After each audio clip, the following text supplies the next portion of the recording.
Hello everybody. This video we are doing a Sylas replay commentary. This is a game I played a couple days ago on my stream. So I just want to go over it and sort of discuss what happened. And yeah, go over any mistakes, how I played, you know, all the usual stuff. So get our zoom out a little bit, objective timers, all that good stuff. 30 seconds until minions spawn. Yeah, so we're going for a level 1 invade here. I was a little bit late because I think I was like looking at something on my stream, so I don't think it really mattered though.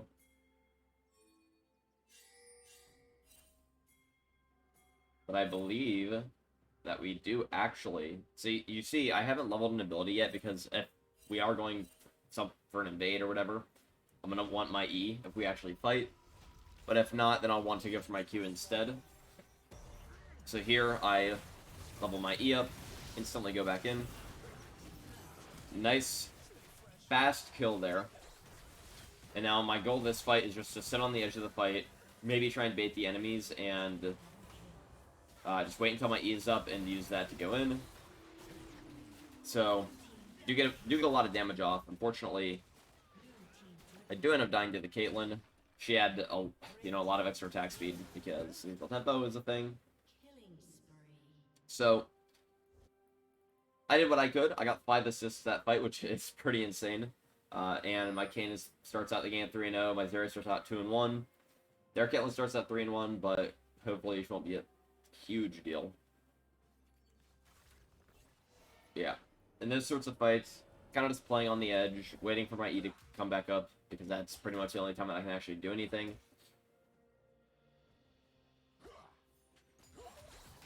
You're going for a nice trade, because I figure, I didn't actually know if Neeko had leveled Q or E. So when I saw her Q animation come out, I figured I can just jump on her here. She's not near any minions, so it's a free trade. Another level 2. I believe I likely... Again, I'm kind of holding on to the point here, because I could go for W for more all-in potential, or I could go for Q to help CS, and to help poke a little bit. So I do this a lot, where I just hold on to my ability points, because I just don't know what I want to spend them on. So level 1, it's Q versus E. Most of the time I'll go Q, but there are some situations where E is good, so I will go for that. See here, I did level up the Q, but I didn't actually need to use it until then, so there's no reason to waste a point when, maybe if something had happened and I needed my W, I could level that up instead. Now here, Kayn is invading enemy topside, and I see Neeko's roaming, of course, so I do actually walk up, because I figure, Kayn's 3-0, he's going to be super strong. I just need to help him here. Once Neeko starts coming back, I just go back to lane, but I'm making sure that I'm playing around my Kayn, who is, quite fed at 3 minutes into the game.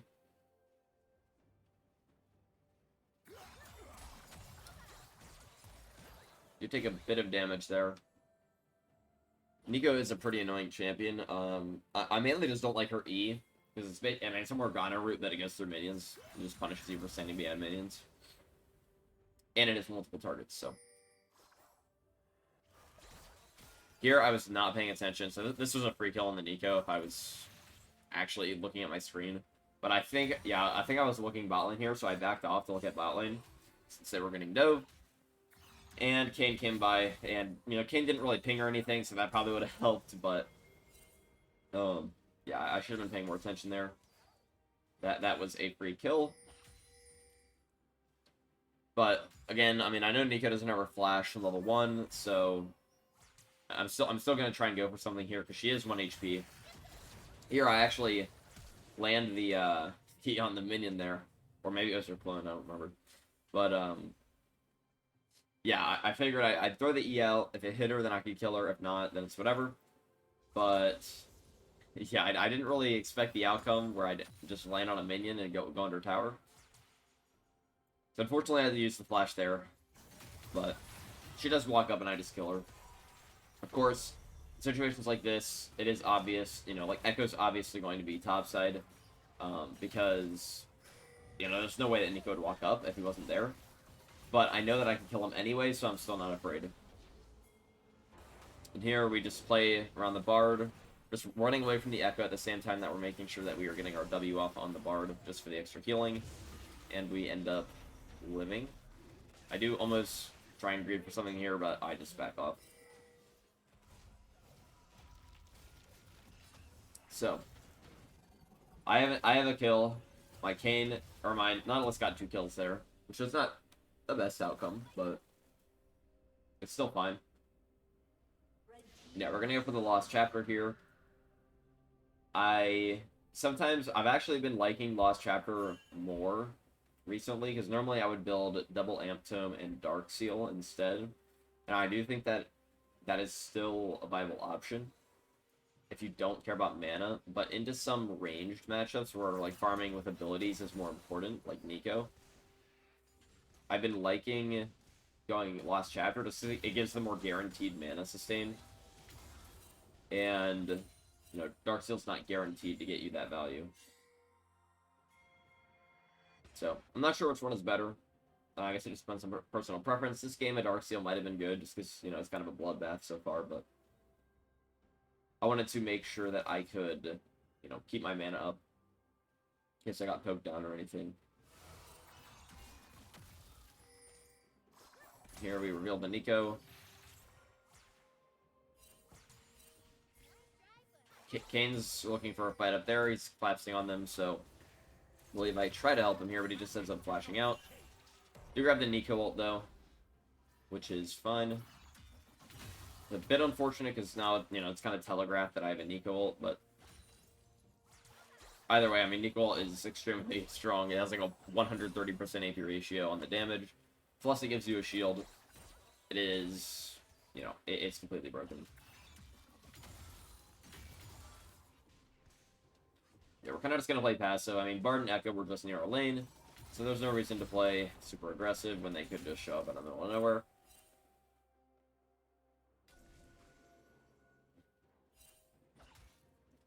Yeah, Neeko missing. Yep. So I didn't go in immediately on the wave. We do go for a full combo here. Fortunately, we don't end up killing her because she did have her own ult, of course, but actually do go in for this here. Do end up dying, unfortunately, but do get the kill to be able to push back up to us. It's all good. Now, what I wanted to talk about before, you know, we engage was autoing the wave before comboing. If you haven't seen my wave clear guide, go check that out. It's really, really nice, the combo that I use. You can also just see it, use it in these games. But if you want a better explanation, I'll explain it better there. So, before I do the combo, I'll usually sit and auto the minions for a little bit, because your combo uses all your abilities, and you don't want to be using them when enemies are nearby. So if you auto for like 3 seconds before you actually combo, it gives the enemies a chance to like reveal themselves, and it lets you kind of scout out what the map situation is going to look like before you actually waste all your abilities. So, like, if I'm autoing the wave and then I see that Neeko showed up bot lane, then I'm going to instantly go for it. But in that case, she showed back up in lane, so I don't want to, you know, combo right in front of her face, because then she'll do much damage to me. If you already know where all the enemies are, then you don't really need to wait for that, but in situations like that, where we weren't entirely sure, then it is pretty nice.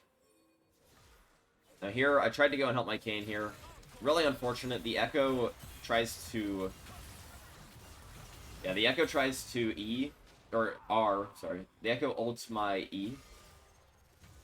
And because I do the ER combo, yeah, he dodged my R2, so I didn't get the ult. Because Echo ult would have been nice there. I mean, I still probably would have died, but, you know, could have maybe got the kill. We were able to get that extra killing. So, pretty unfortunate. Kayn was playing pretty reckless. I'm honestly not sure how he was level 6 at this point, considering he started the game 3-0. But yeah. I think that that's just going to be a trend this game of me doing things to help my team out, and then they don't necessarily do their best to, you know, win the fight anyway, but I was pretty much a one-man army this game until super late game when Zeri started picking things up.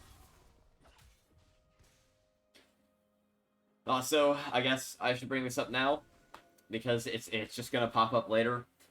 I do not like how this Kane plays. He was extremely aggressive for no reason. Very reckless. I guess it's just how Kane players generally are. I don't know, maybe he had played like 10 games this day already. Who knows? But, yeah, extremely reckless.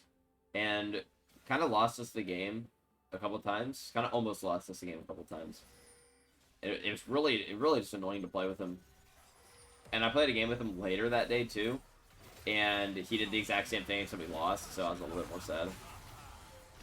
Yeah, there we are we're standing over here, zoning the Neeko.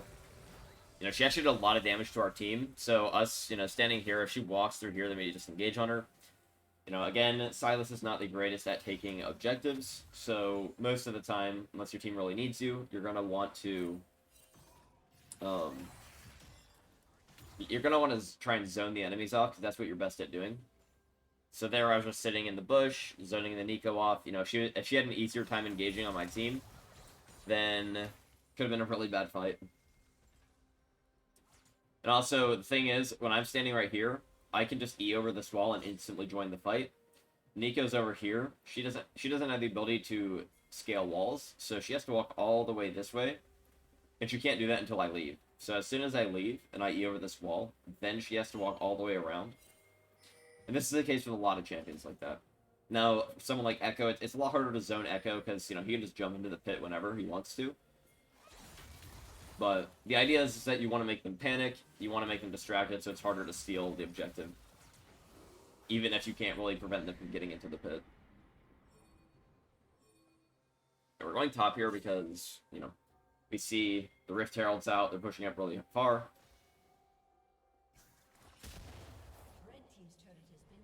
And even though they get the turret, we can try and clean up here.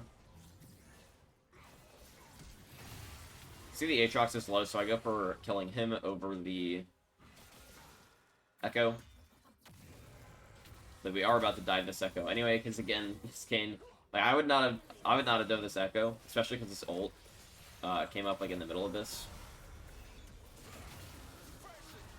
So, yeah, it could have been really bad, but you know, Kane wanted to do it, so we ended up doing it. We barely got away.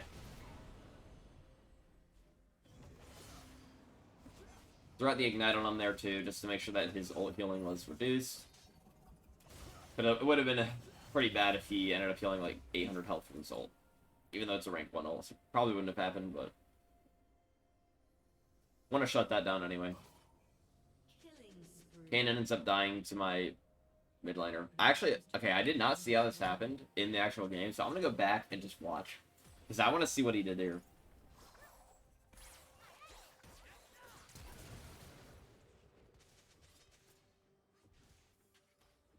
Blue team's turret has been destroyed. Yeah. And then he's spam pinging Neeko Flash. Like that somehow led to him dying.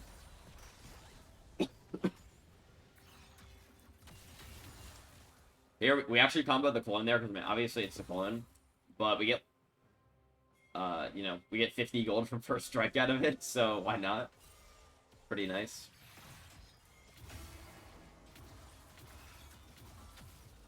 He's calling the word there.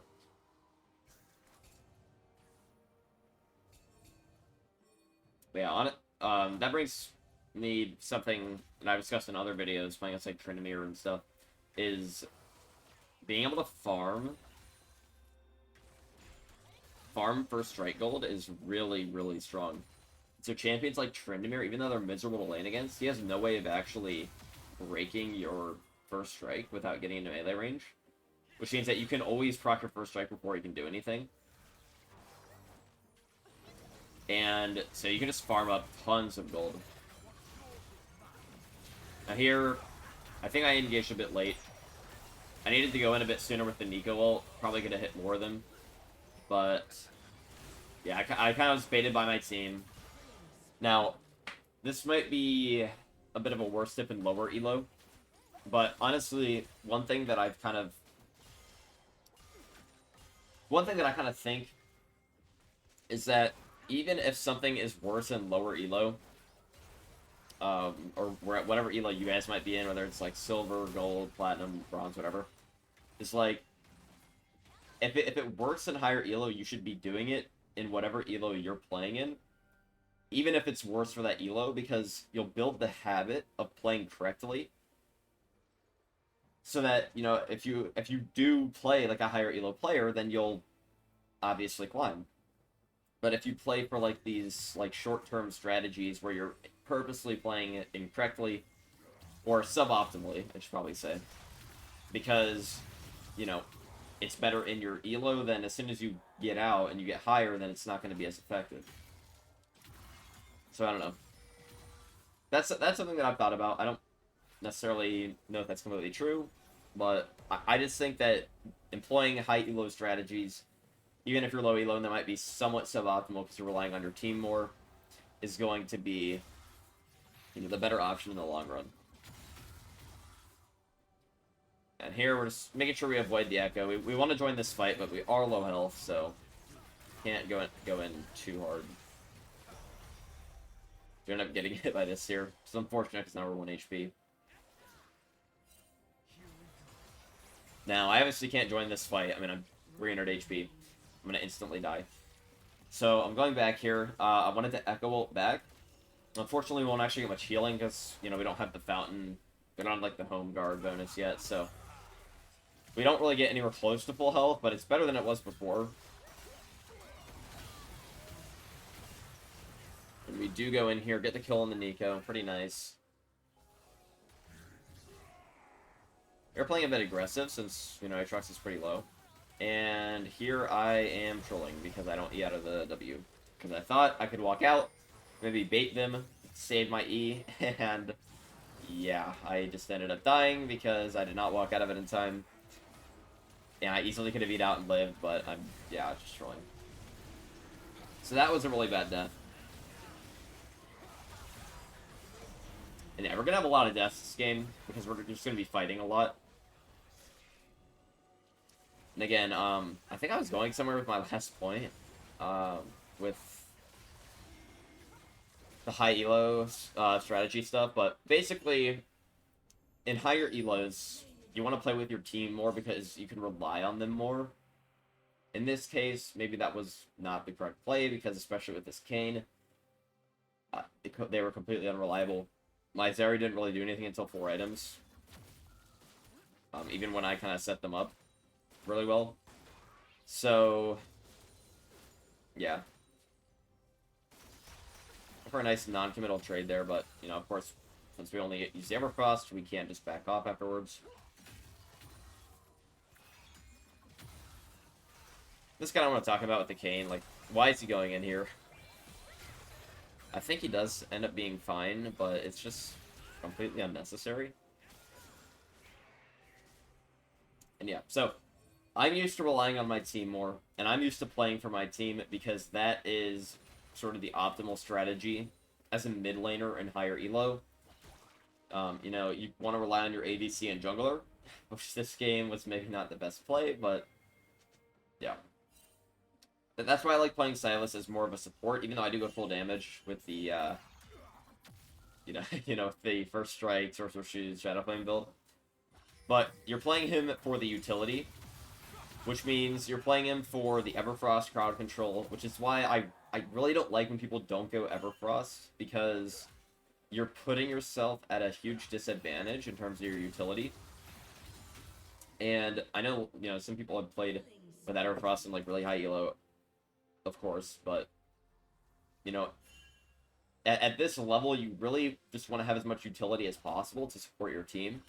And when you're building something like Ludens, then, you know, sure, you have a lot of damage, but most of the time, you're not going to be able to kill people that easily anyway.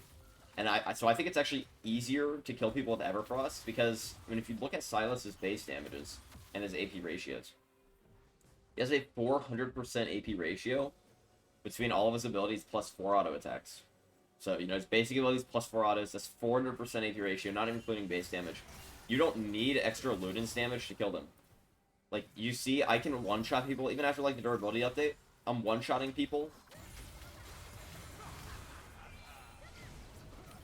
You know, just with Everfrost, Shadow Flame, Sorcerer Shoes. So I'm getting a ton of extra utility. I'm getting the extra health from those items. And, you know, I'm still able to do tons of damage, and at the same time, I'm able to support my team, get the non-committal trades like this, for example, where I do half of Echo's health because I have Everfrost and I'm maxing Q second. On top of that, I'm also getting extra gold for it because I have first strike, so, you know, I really just think this is, like, the best build. At least if you want to play it this way, I'd say, you know, the two builds are either this build or the standard Conqueror with, like, Lucidity Boots and all that Cosmic Drive. Kind of just depends on how you want to play. I do think this one's actually superior. I might do a video on that, or maybe, like a post on that or something. I don't even know. But, yeah. I mean, Magic Penetration is just a better stat than Ability Haste, and I know Sylas, it's really fun when you can spam all his abilities out. But in reality, you're not going to get a chance to do that in most fights. So, it's kind of like, you know, like super late game. Okay, we do see that word. I was about to say, I thought we might have missed that word. Yeah, like super late game in a fight, if you get focused, you're going to die. Which means you need to do as much as you can before you die. So, like, even if that's only one round of abilities, you know, if you're building full ability haste and you can still only get one round of abilities off, then all your ability haste is useless. But if you get one round of abilities off with, you know, full magic pen, then you're doing substantially more damage, and, you know, you actually have the potential to kill people.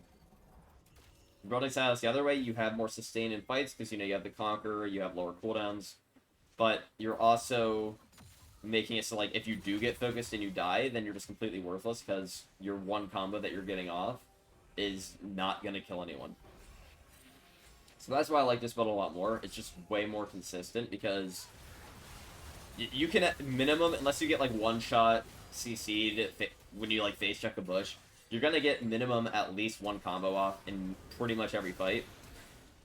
So making that one combo as strong as possible is going to, like, you know, really help out. So here we have a nice fight on Dragon. Do focus to Caitlyn first, just, you know, when she has lethal tempo, she's a pretty big threat. Here I accidentally misclicked the ult, which is really unfortunate, because if I had this Echo ult, this would have made this a lot easier. But yeah, we're just going for full combos here. And you see, like, even with this build, my cooldowns are still pretty low. I'm not, like, all-in fighting permanently, but I'm still able to, you know, sit on the edge of a fight, wait for them to come up, it's not too long, and then go in and actually deal damage. Now, we did end up killing 3 of them there. My team did pretty much nothing. So, yeah, it's pretty unfortunate. I think I could have played that last part there a bit better. Maybe killed at least one more of them. But, yeah, like, this is what I'm kind of talking about. Like, I'm kind of relying on my team to do stuff when I get these picks, and they just aren't really doing much. Like, Shen and Nautilus are doing fine. And Zeri, the problem with Zeri, I mean, I don't know how good Zeri is as a champion. They did hotfix her for a couple times. But her damage is really low, and then Kayn is just playing very recklessly. So, yeah, I mean, I'm still going to try and play for them. Because it's really difficult to play for yourself this high elo. Not super high elo, but, you know, it is Masters. It's really difficult to just play for yourself, especially on Sylas, because he's so vulnerable to CC and damage. So I'm still going to... you know, play for my team and make sure that I'm putting them in the best position to succeed, but I'm also going to try and make sure that I'm putting myself in the best position to succeed, because I don't necessarily trust them to actually clean up fights. So that means I'm gonna try and not get focused under any circumstances, I basically want to have all the focus speed redirected to my team. Kane especially because he's not doing anything despite starting game 3-0. Here, again, this is one thing. Now, I should probably be a bit closer to the fight here, so I think I did troll a little bit. But we do grab the Aatrox ult for the bonus movement speed, and we kind of sprint into the fight. Get a nice combo off on the Caitlyn. And again, like this is sort of what I was talking about.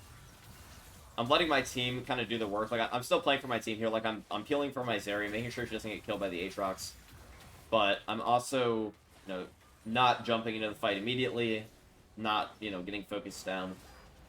And there we were able to pick up 2 kills, which is really nice.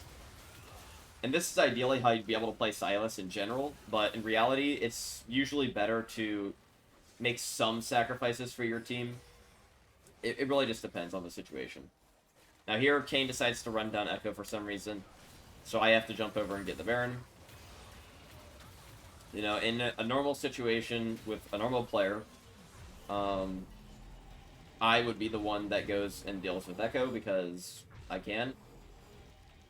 Now Kane, it did end up working out, but having Kane not be on the on the Baron and our entire team is one health, it was pretty risky, and I was kind of confused why he was sprinting after the Echo so hard. So, yeah, it took me a bit to get on there, but again, that's something where you really have to play around what your team is doing. So, sure, it's more effective if I go and try and stop the Echo so that Kane can just stay on Baron. But because he's, running after Echo, there's no reason for me to also do so. So I just go and help my team on the Baron instead.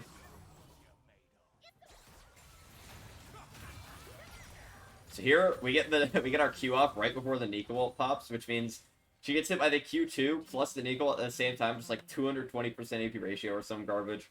And yeah, she gets absolutely annihilated. So it's nice going for a pick like that, and then we can go and help our team.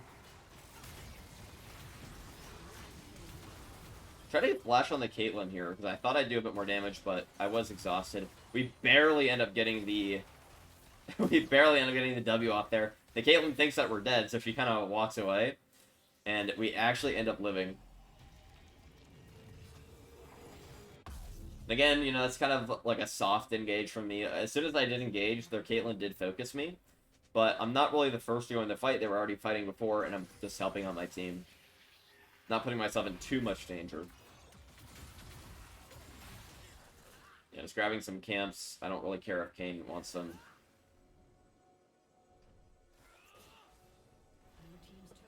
Normally, I wouldn't take camps in front of a jungler, but this guy... I don't know. This guy just makes me irrationally mad. For some reason. I know people complain about Kane players. Honestly, I don't think Kane players in general are that bad. I just... This one guy in the 2 games that I played with him, just... It put me off. That's obviously Neeko con, so I'll go for that. We do have a nice flank here. I think this is actually really unfortunate. I really wanted to take Neeko, or no, I don't think I could actually, because we took it top lane. And I just end up getting perma CC'd here. Yeah, I couldn't take the Neeko ult, because I took it top lane. It doesn't show on the replay, I don't think, but... Yeah, I couldn't get the Echo ult off before I just got one shot from, the chain crowd control. And, yeah. Again, team not really able to do anything. Not exactly super useful, and they end up getting the dragon. So, is what it is. Time Riddles would fast forward a little bit. Now I think we all died, so we did lose our Baron. But here, I'm kind of just farming up a little bit. I did go for the Death Cap here. Because, they don't have any magic resist, which means Death Cap is substantially better than Void Staff. And one thing that I actually like to do is if they are not building any magic resist, if they're not building any magic resist, then you honestly don't need a Void Staff at all. It would help a little bit, but it's not really that efficient. So I kind of like to go for a full tank item instead. So here this game I actually start building into a Force of Nature. Because, they have a ton of AP burst damage with Echo and Neeko, and I'll explain why after this fight. Maybe we don't actually fight. We might just back off here. Yeah, because again, you know, Kane runs in and instantly dies. We almost lose the game off of it, so thank you, Kane. So yeah, I'm just gonna back off here. Not go for I don't want to commit a fight here, because if we lose this fight, then we lose the game. So, you know, Nautilus dies, but I'm not gonna try and go for anything here. I'm really just gonna back off, give up the inhibitor. It's basically, you know, the least we can do. And just defend the Nexus turrets if they do go for those. But if we die here, then it makes it really easy for us to lose the game. Also, I'm not sure what's going on here with these death timers, because these are not accurate, so. It makes me wonder if the builds maybe aren't accurate either. Is there a way to fix that? Yeah, there we go. So there, okay.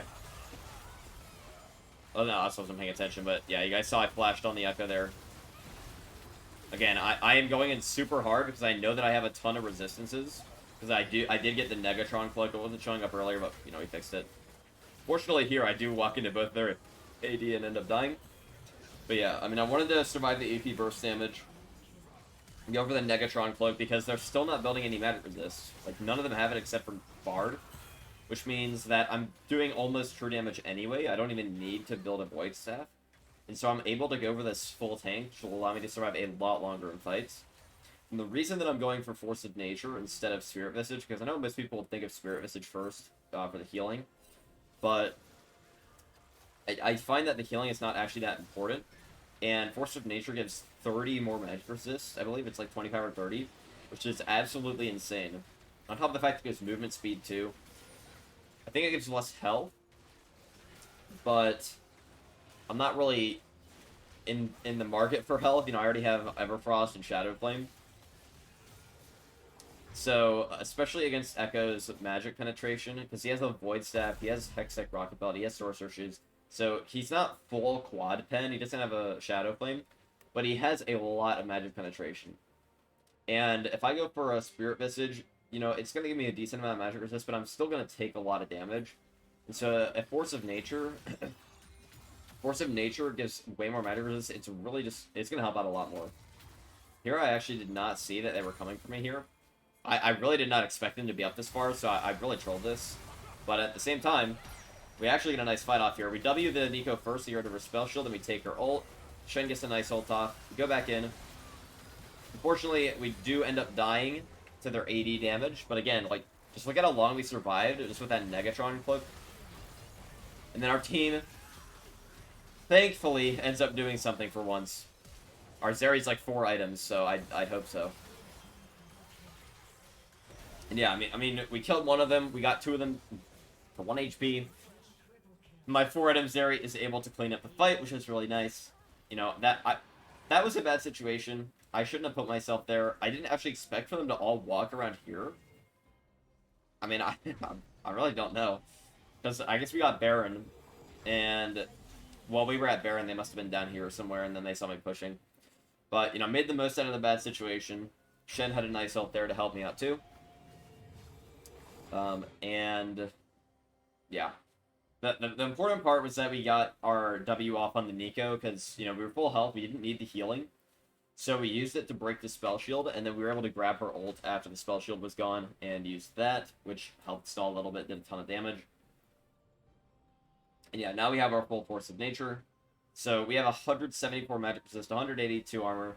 We are extremely tanky. Of course, if we get hard focus, we're still gonna die pretty quick, but it really just helps against that burst damage, because one of the main threats is Echo kind of like just stunning us with a W and then one-shotting us. And if we have no magic resist, then that's pretty easy for him to do. So the fact that we have 163 is making it a lot harder for him. Because if I did not have this Force of Nature, he would be dealing almost true damage to me. And nice ult from the Nautilus. We get a free pick there. And yeah, now that the Caitlyn's dead, we just need to try and end the game.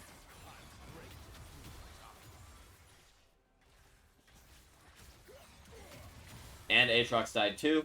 So at this point, you know, they have 2 dead. We have Baron. We can push mid. This is where we're going to want to end the game.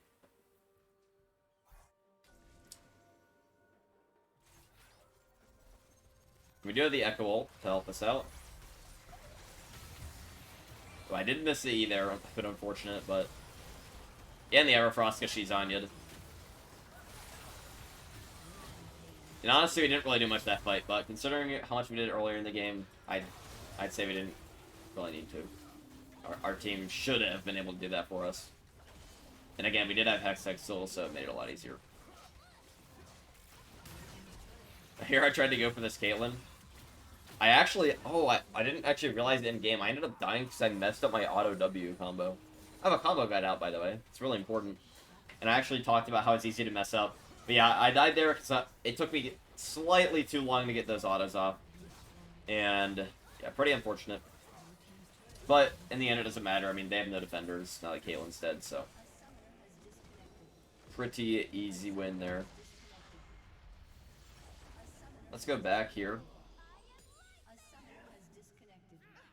And yeah, let's go back a little bit. Yeah, so this was a nice fight. This was, again, like, kind of playing for myself, but at the same time playing for my team. Because I'm pretty much... I'm expecting that that I'm the only one here. I'm not expecting my team to do anything. Because I didn't actually realize they were close by. But then we get the Shen ult, and... Helps out a lot. We basically do as much as we can. By ourselves. Valva Shen. Nautilus came there at the end, too. And then our team is luckily able to clean up. But, yeah. So, again, some of the morals of the story is you should play around your team, even if they're doing the wrong thing. Like, they're on Baron. If I didn't help my team on Baron, you know, one of them could have died, or multiple of them, if I didn't start taking that. Even though Kane should have been the one to stay there. But at the same time, you know, you want to play around your team's plays, because it will generally help out. Like, even if they're bad plays. Because, you know, a bad play, if you help out, or maybe a suboptimal play, I should say. Like, bad plays you probably don't want to go in on. But a suboptimal play, you know, you can still help out. You don't want to leave your teammate completely stranded, especially because it might tilt them. So, you know, just go along with what your team is doing, even if it doesn't really make much sense, to an extent. You know, you need to have some... You need to have some level of intuition with that. Like, you know, for example, when I tried to help Kane on Rift Herald over here, like, way earlier in the game. Where was that? Like, right. No, probably not right here. That was a dragon. Dragon. Did anyone actually get Rift Herald? I guess not. So, I don't know where this was, actually. It might have been here. Yeah. So, when I tried to help Kane here, I didn't realize he was so weak. So, I didn't realize he was, like, level 6, and he didn't have ult up. So, I guess that's my bad for thinking that my Kane that started the game 3-0 was going to be stronger than the Echo, who started, like, 0-1 and was then 0-3. So, that's my bad, I guess, for expecting my Kane to do anything. But again, like, I should have assessed the situation and been like, okay, well, they have, like, 4 people here, like, Bard's probably here, too. And Kane's, you know, half health, super squishy, level 6. Building a tier on Red Kane. And, yeah, I probably should have been, like, maybe not committed as hard. Probably still would have walked over there, but I maybe shouldn't have gone in as hard. Maybe should have waited to ult the Echo just so that he didn't accidentally dodge my ult, but... Yeah. So, that was a nice game. I mean, we died a lot of times. That's just because we were fighting a lot, and we kind of baited ourselves for our team.